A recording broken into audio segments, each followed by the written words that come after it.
It starts with the history of the museum. It's in our DNA. We live in a repurposed army base. We've always had a very strong connection to history and the environment and nature and preservation. But I think also from an educational philosophy, we recognize that children are their own best teachers. Imagination is an incredibly powerful learning tool, and the more of it, the better.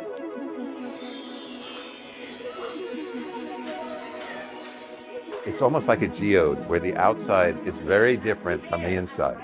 So you have this street of wooden buildings, and every time you walk into one, there's this explosion of a completely different experience. These spaces are designed for children's education, but more importantly, learning that happens in the interaction between the child, the parent, and these exhibits that we've designed for them. Whether or not that's either through risk, right? Like, oh, I realize my child might actually need my help, so I'm gonna go help them.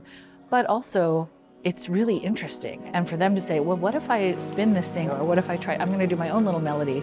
Those kind of ways of engaging with adults is also a way that both adults and children together can have those shared experiences.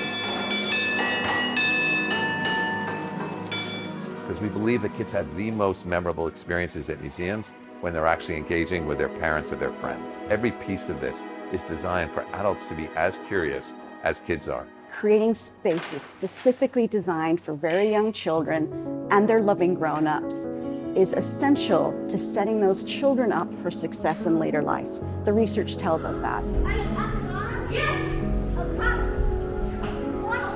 We try to sprinkle imaginative play into everything we do, even in this space. It focuses on early STEM experiences, specifically math, early engineering, and coding. And so a child may be too young to actually be thinking about what STEM means, but they might be thinking about blocks and patterns and spatial relationships. So we're hoping to spark that creative, imaginative spirit throughout. We wanted to take this idea that the world around you was not built by magic. It was built by people who had learned skills. And it really was to demystify the environment that kids live in every day and help them learn about their own efficacy and agency within that. And I do this on every project I design for children. Get kids to draw their ideas. And we asked them to design the gumnut grove. And we came up with these amazing drawings, but one kid actually created this enormous drawing.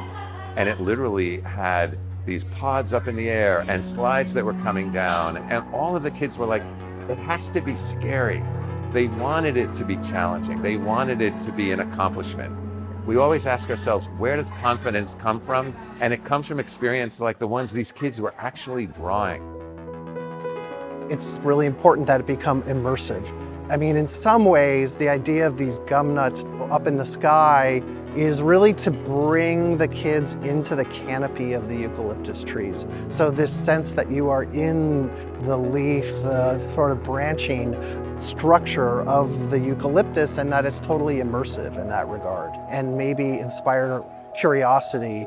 And I've been stealing designs from children for the past 30 years, and it always is the most popular parts of a project usually come from them. Every single thing that they drew about having climbing structures up high and pathways and so on.